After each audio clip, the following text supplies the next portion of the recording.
Constitution day అనేది మనము జరుపుకుంటూ ఉన్నాం. ఏంటి కాన్స్టిట్యూషన్ డే అంటే కనుక భారత రాజ్యాంగం అనేది రూపొందించిన దినం అన్నమాట. భారత రాజ్యాంగాన్ని రూపొందించిన దినం 1946 సంవత్సరము డిసెంబర్ 9వ తేదీన రాజ్యాంగాన్ని ఏర్పాటు చేయాలి.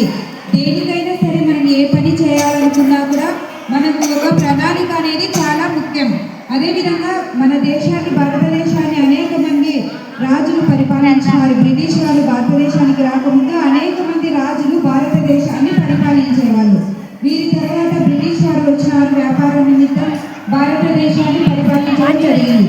అనేక ఉద్యమాలు జరిగినాయి. ఆ ఉద్యమాలు కూడా పూర్తయిన తర్వాత మన భారతదేశానికి స్వతంత్రం అవసరమని అనేక మంది స్వతంత్ర సమరయోధులు పోరాటం చేసి స్వతంత్రాన్ని ఇవ్వడం జరిగింది. తర్వాత కాలంలో ఎలా దేశాన్ని రూపొందించుకోవాలి, ఎలా పరిపాలించుకోవాలి అని చెప్పేసి దాదాపు 11 దేశాల నుంచి కూడా ప్రాథమిక సూత్రాలను వారి యొక్క రాజ్యాంగాన్ని అనుసరించి మనం కూడా భారతదేశం రాజ్యాంగాన్ని ఏర్పాటు చేయడం జరిగింది. ఇది 1946 డిసెంబర్ 9వ తేదీన మనం ఒక రాజ్యాంగాన్ని ఏర్పాటు చేసుకోవాలి అని నిర్ణయం తీసుకున్నారు.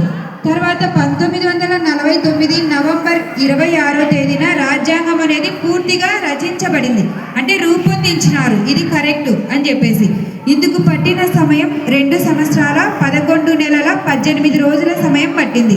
రాజ్యాంగాన్ని రూపొందించడానికి పట్టిన సమయం 2 సంవత్సరాల 11 నెలల 18 రోజుల సమయం పట్టింది.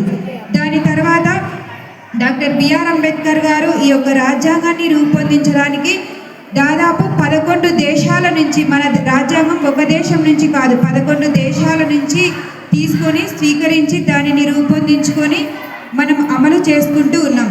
ఇప్పుడు మనమందరం కూడా మీరు ఇక్కడ చదువుకుంటూ ఉన్నారంటే ప్రాథమిక హక్కులలో ఒకటైన స్వేచ్ఛా హక్కు, దాని నుంచి బాలల హక్కులు అనే వాటి ద్వారా ప్రతి ఒక్కరికి ఉచిత నిర్బంధ విద్య అనేది కూడా ఇప్పుడు చదువుకుంటూ ఉన్నారన్నమాట. Okay, thank you.